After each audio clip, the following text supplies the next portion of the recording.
জয়গুরু বন্ধুরা, যারা সারাক্ষণ ভয়ের মধ্যে থাকেন, যাদের মনের মধ্যে সবসময় সন্দেহ কাজ করে, একটা কিছু হয়ে যাবে না তো, আমি মারা যাব না তো, জাদুটো না আমাকে কেউ কিছু করেনি তো, তাহলে আমার এমন লাগে কেন, আমার পেটে চিনচিন করে ব্যথা করে কেন, আমাকে খাবারের সাথে কেউ কিছু খাওয়াই দেয়নি তো, যাদের মধ্যে এই রকম সন্দেহ সারাক্ষণ কাজ করে, যারা এই রকম সন্দেহের মধ্যে আছেন, আজকে আমার সেই সকল বন্ধুরা ভিডিওটি মনোযোগ সহকারে দেখতে থাকুন।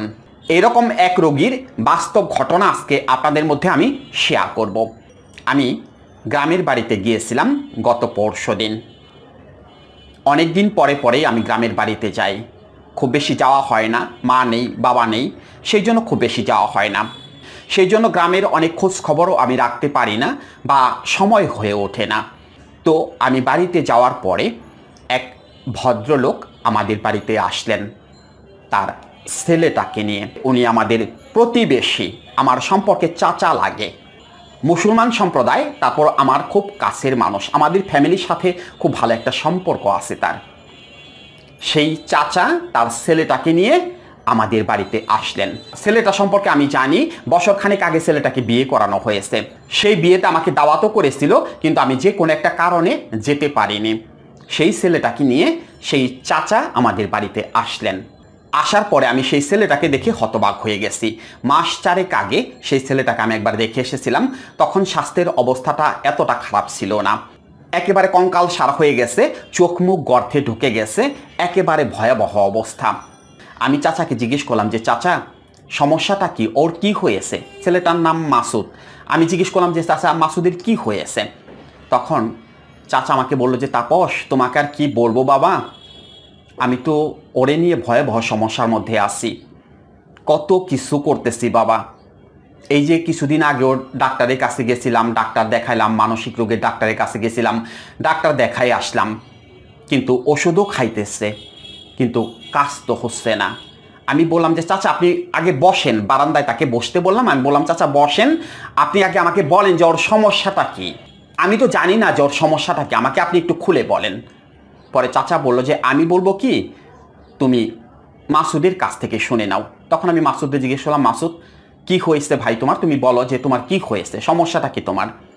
তখন মাসুদ আমাকে বলল যে দাদা, আমার পেটের মধ্যে সব সময় চিনচিন করে ব্যথা করে, আমার কাছে মনে হয় আমার পেটের মধ্যে কোনো কিছু আছে, আমাকে মনে হয় কেউ কিছু খাওয়াই দিছে। আমি বললাম কে খাওয়াই দিতে পারে, তোমার কি এরকম সন্দেহ হয়? পরে বললো যে হ্যাঁ দাদা, আমার সন্দেহ হয়, আমার শ্বশুর বাড়ির লোকজন মনে হয় আমাকে কোনো কিছু খাওয়াই দিছে। আমি বললাম কেন খাওয়াই দিবে তোমাকে? পরে বলতেছে হ্যাঁ আমার কাছে মনে হয়, কারণ ওনারা চাচ্ছে যে আমি ওনাদের বসে থাকি, সেই জন্য হয়তো ওনারা একটা কিছু করছে আমার উপরে। আমি বললাম ও আচ্ছা, তাহলে তুমি কোনো কবিরাজ দেখাও নাই, কারো কাছে যাও নাই? পরে বলতেছে হ্যাঁ দাদা অনেক কিছু তো দেখাইছি, কবিরাজের কাছেও গেছি, কবিরাজ ঝাড় ফুঁক করে বলতেছে যে হ্যাঁ ঠিক হয়ে যাবে, ঠিক হয়ে যাবে। আমার তো পেটের ব্যথা কমতেছে না, আমার কাছে মনে হচ্ছে সারাক্ষণ আমার পেটে চিনচিন করে ব্যথা করে, আর আমার কাছে মনেই হয় যে এখন আমার পেটের মধ্যে কোনো কিছু আছে, আমাকে কেউ কিছু খাওয়াই দিছে। আমি বললাম তোমাকে যে ঢাকাতে নিয়ে যাওয়া হয়েছিল, মানসিক রোগের চিকিৎসা করানো হয়েছে, সেখানে যে ওষুধগুলো দিছে সেগুলো কি খাইতেছ? পরে বলতেছে হ্যাঁ দাদা সেগুলো তো খাইতেছে, সেগুলো খাওয়ার পরে খালি ঘুম ধরে, আমার তো ইচ্ছে করে আমি সারাক্ষণ ঘুমিয়ে থাকি, আগে যেটুকু শক্তি পেতাম এখন তো সেই শক্তিটুকু পাই না, এখন তো বাড়ি থেকে বের হইতেই পারি না। পরে চাচা আমাকে বলতেছে তাপস আমি তো তোমার সম্পর্কে শুনেছি, কিন্তু আমি তোমাকে অতটা গুরুত্ব দেইনি। পরে গতকালকে একজনে বলল তুমি নাকি বাড়িতে আসছো, সেই জন্য আমি তোমার কাছে আসছি। তাপস একটা কিছু করো, তুমি আমার ছেলেটাকে বাঁচাও, একটা কিছু করো। পরে আমি চাচাকে বললাম যে চাচা ঠিক আছে, আগামীকালকে শনিবার আছে, আমি কালকে ওর একটা ব্যবস্থা করে দিচ্ছি, আপনি সন্ধ্যার সময় ওরে একটা আলাদা ঘরে রাখবেন, আর মোমবাতি আগরবাতি আরও টুকটাক দু একটা জিনিসের কথা বলে দিলাম, এই জিনিসগুলো রাখবেন। ওরে কিন্তু একা এক ঘরে রাখতে হবে, আপনারা কিন্তু কেউ ওর কাছে থাকতে পারবেন না। পরে চাচা বলতেছে ঠিক আছে তাপস, তুমি যা বলতেছো বাবা তাই হবে, আমি কালকে সব কিছুর ব্যবস্থা করতেছি, তুমি তাহলে সন্ধ্যার সময় আমাদের বাড়িতে চলে এসো। আমি বললাম ঠিক আছে, আমি সন্ধ্যার আগেই আপনাদের বাড়িতে যাচ্ছি। তো তারপরের দিন অর্থাৎ শনিবার সন্ধ্যার আগে আমি ওই বাড়িতে গেছি। বাড়িতে যাওয়ার পরে দেখি অনেক লোকজন বসে আছে, আমার সব পরিচিত লোকজনই, আমার চাচা লাগে, চাচি লাগে, ছোট ভাই বিরাদার যারা আছে তারা বসে আছে যে আমি চিকিৎসা করব, এটা তারা দেখবে, তারা বসে আছে। তো আমি গেছি, যাওয়ার পরে সেই ঘরে গেলাম যে ঘরে পরে বসানো হয়েছে। সেই ঘরে সুন্দর করে আমি একটা আসনের মতো পাততে বললাম, অর্থাৎ পরিবেশটা একটু ব্যতিক্রম করার চেষ্টা করলাম। এটা আমি ইচ্ছে করেই করতেছি, পরিবেশটা একটু ব্যতিক্রম করার চেষ্টা করতেছি। ঘরে ওর আম্মু ছিল, অর্থাৎ আমার চাচি ছিল। চাচিকে আমি বললাম, চাচি আপনি বের হয়ে যান।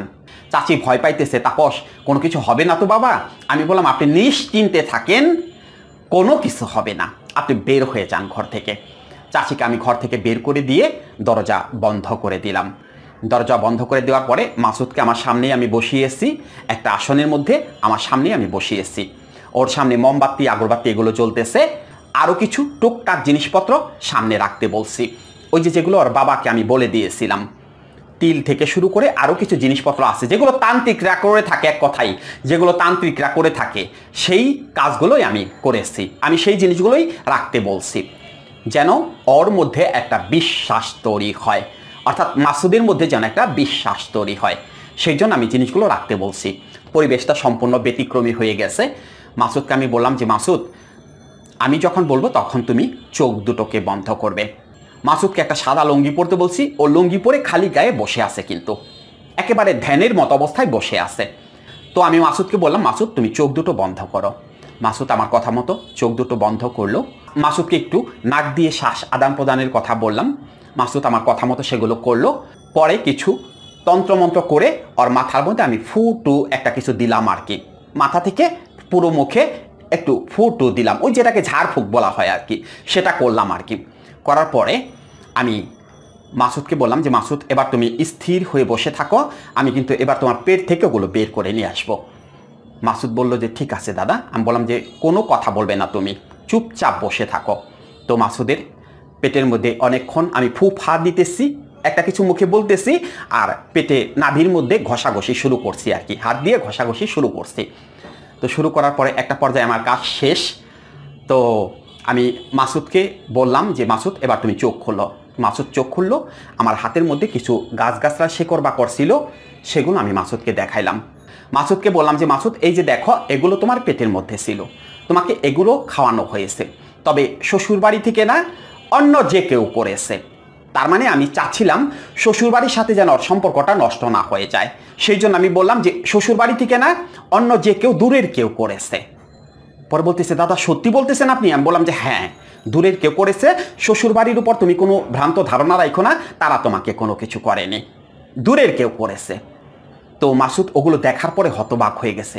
মাসুদ বলতেছে দাদা এই সন্দেহটা তো আমি আগেই করেছিলাম যে আমার পেটের মধ্যে এগুলো আছে, এটা কেউ বিশ্বাসই করতে পারতেছিল না, দেখছেন তো কি জিনিসগুলো আমার পেটের মধ্যে আছে। আমি বললাম হ্যাঁ মাসুদ, এখন তোমার কেমন লাগতেছে? একটু হালকা হালকা লাগতেছে না? পরে মাসুদ বলতেছে দাদা এখন তো আমার মনে হচ্ছে আমি সম্পূর্ণরূপে সুস্থ হয়ে গেছি, আমার পেটের মধ্যে তো এখন কোনো কিছু নাই। আমি বললাম এখন কি ব্যথা করতেছে? পরে বলতেছে না না না দাদা, ব্যথা করতেছে না। তো আমি সেই জিনিসগুলো কলাপাতার মধ্যে রাখলাম, দরজা খুলে দিলাম। চাচি আসলো, চাচা আসলো, তার সাথে আরও দুইজন প্রতিবেশী আসলো।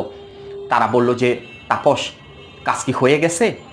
আমি বললাম হ্যাঁ কাজ হয়ে গেছে, মাসুদের পেটে যা ছিল সব এই যে বের করে এই যে কলাপাতায় রাখছি। আমি মাসুদের মাকে বললাম যে চাচি আপনি কলাপাতার মধ্যে যে জিনিসগুলো আছে এগুলো আপনি কলাপাতা পেঁচিয়ে এটা নদীতে ফেলে দিয়ে আসুন। মাসুদের মা খুব খুশি, অর্থাৎ আমার চাচি খুব খুশি, সেগুলো পেঁচিয়ে নদীতে ফেলতে গেল। তো মাসুদ ঝরঝরা হয়ে গেছে, মাসুদ হাসতেছে। তো মাসুদের বাবা বলতেছে যে তাপস আমি তো মাসুদের হাসি খুশি যে কতদিন এরকম দেখিনি, আমি তো অবাক হয়ে গেছি, কত টাকা পয়সা খরচ করে ফেললাম, মাসুদকে সুস্থ করতে পারলাম না, আর তুমি কি কাজ করলে মাসুদ একবার সুস্থ হয়ে গেল, আমি তো হতবাক হয়ে গেছি। আমার উপর সবার অন্যরকম একটা বিশ্বাস চলে আসলো। মাসুদকে আমি বললাম যে যাও মাসুদ, এবার তুমি গোসল টোসল করে খাবার দাবার খাও, এখন তোমার কিছু কাজ আছে, সে কাজ হলো এখন থেকে তুমি কাজ করবে। আমি যতটুকু জানি বিয়ে করার পরে তুমি কোনো কাজ টাজ করতেছ না, তুমি একা একা থাকো, কারোর সাথে কথা বলো না, তুমি এখন থেকে কাজ করবে, যে কোনো একটা কাজে তুমি ব্যস্ত হয়ে পড়বে। আর প্রতিদিন সকালবেলা বলে আসলাম যে এরকম হাঁটাহাঁটি করবে, ব্যায়াম ট্যাম করবে, কারণ স্বাস্থ্যের অনেক অবনতি হয়ে গেছে, সেই জন্য এটাকে ঠিক করার জন্য তোমাকে কিন্তু এখন প্রচুর পরিমাণে খাইতে হবে। পরে বলতেছে, হ্যাঁ দাদা, আপনি যা বলতেছেন এখন সব কিছু হবে, আমি সব করব দাদা। তো চাচাকে আমি আলাদা একটা ঘরে নিয়ে গেলাম। আলাদা একটা ঘরে নিয়ে চাচাকে পুরো ঘটনাটা আমি খুলে বললাম। সমস্যাটা কী ছিল, কিভাবে চিকিৎসা করলাম, সব কিছু চাচাকে আমি খুলে বললাম। চাচা আমার মাথার মধ্যে হাত দিতেছে আর চাচা কান্না করতেছে। আমি চাচাকে বললাম যে চাচা আর কান্না করবেন না। কান্না করেন কেন? চাচাকে আমি বললাম যে চাচা, মাসুদের সমস্যাটা ছিল অনেক আগে থেকেই। মাসুদ অলস টাইপের, সেটা তো আপনি নিজেও জানেন। ওর জন্য তো আপনি অনেক কাজ টাজও ঠিক করেছেন, ও কোনো কাজ টাজ করে নাই, আগে থেকেই ছিল অলস টাইপের। তারপর যখন বিয়ে করাই দিছেন, বিয়ে করানোর পরে ওর মধ্যে একটা মানসিক চাপ সৃষ্টি হয়েছে যে আমি সংসার কিভাবে চালাবো, এরকম একটা চাপ ওর মনের মধ্যে সৃষ্টি হয়েছে, যার কারণে ওর মধ্যে সন্দেহ ঢুকে গেছে। পরে চাচা বলতেছে, বাবারে, ও যে অলস অপদার্থ এটা তো আমিও জানি, এটা তুমিও জানো। কি করব বাবা, একমাত্র ছেলে, কি করব? কিছু করার নাই তো, রাগও তো ওইরকম করতে পারি না, কি করবো ওরে নিয়ে বলো বাবা। পরে আমি বললাম যে না, ও কাজ করবে, ও আমাকে বলছে এখন থেকে আপনি ওরে প্রতিদিন জমিতে আপনি নিয়ে যান, আপনাদের যে জমি টমি আছে আপনি তো চাষবাস করেন, সেগুলোতে ওরে নিয়ে যান, ওরে সাথে সাথে রাখেন, ওরে কাজের মধ্যে রাখেন। পরে বলতেছে ঠিক আছে বাবা। এখন এই ঘটনাটা কেন আপনাদের মধ্যে শেয়ার করলাম, বিষয়টা বুঝতে পারছেন তো কেন শেয়ার করলাম? ওর সমস্যাটা কী ছিল একটু আগেই বলে দিচ্ছি। ও ছিল অলস টাইপের, অপদার্থ, কাজ টাজ কোনো কিছু করতে চাইতো না, যার কারণে ওর মনের মধ্যে সবসময় সন্দেহ কাজ করত। আর চিকিৎসা কিভাবে করলাম এবার আপনাদের বলি। আপনারা আবার ভাবেন না কিন্তু যে ওই রকম তন্ত্রমন্ত্র আমি জানি বা ওই রকম কোনো কিছু করছি, কিচ্ছু না, ওগুলো কিচ্ছু করিনি। আমি যে ঝাড়ফুঁক করেছি, ওর মাথায় ফু দিয়েছি, ওগুলো নাটক, কোনো কিছু না, ওগুলো কোনো কিছু ঠিক না। আর ওই যে সামনে যে তিল তিল ধান টান যা কিছু রাখতে বলছি, মোমবাতি আগরবাতি, ওটা হলো একটা পরিবেশ সৃষ্টি করার জন্য, আমার প্রতি একটু বিশ্বাস আনার জন্য ওই রকম পরিবেশটা সৃষ্টি করেছি। আর পেট থেকে যেটা বের করেছি, পেট থেকে আমি আসলে কোনো কিছুই বের করিনি। আমি যে ধুতি পরেছিলাম, ধুতির মধ্যে লুকিয়ে নিয়ে গিয়েছিলাম, অর্থাৎ আমার কোচের মধ্যে ওগুলো ছিল। আমি যে ওই যে পেটের মধ্যে ঘষাঘষি করছি, ওই সময় আমি আমার বাম হাত দিয়ে ওই কোষ থেকে ওই গাছগাছা শেকড় বাকড়গুলো এনে ডান হাতে রেখে তারপরে ওরে আমি দেখাইছি। ওর বিশ্বাস হয়ে গেছে, ওর মনের ভ্রান্ত ধারণা চলে গেছে। ওই গাছগাছরা শেকড় বাকড় যদি আমি ওরে না দেখাইতাম তাহলে ওর সন্দেহটা দূর হইতো না। এটা ছিল একটা সাইকোলজিক্যাল ট্রিটমেন্ট, একটা সাইকোলজিক্যাল স্ট্রাকচার। ছোট্ট একটা সূত্র আপনাদের বলে দিলাম, এগুলো কোনো তন্ত্রমন্ত্র জাদুটোনা না, এগুলো হলো সাইকোলজিক্যাল ট্রিটমেন্ট। তো কথা হলো কি, যারা এরকম সমস্যায় আছেন, এই যে মনের সন্দেহ, দুশ্চিন্তা, ভয়, নেতিবাচক চিন্তা যারা করেন বা করতেছেন, তারা যতই ওষুধ খান আর যা কিছুই করেন, যতই তাবিজ কবজ গলায় ঝোলাই রাখেন, কাজ হবে না। যতক্ষণ পর্যন্ত কাউন্সেলিংয়ের মাধ্যমে বা সাইকোলজিক্যাল ট্রিটমেন্টের মাধ্যমে আপনার মনের ভ্রান্তি দূর করে না দেওয়া যাবে, ততক্ষণ পর্যন্ত সুস্থ হবেন না। যতই ভিডিও দেখেন আর যা কিছুই করেন, কাজ হবে না। সুস্থ হতে হলে কাউন্সেলিং বা সাইকোথেরাপি আপনাকে করতেই হবে, সাইকোলজিক্যাল ট্রিটমেন্ট আপনাকে নিতেই হবে, সাইকোথেরাপি আপনাকে নিতেই হবে, যদি সুস্থ হতে চান, যদি ভালো হতে চান।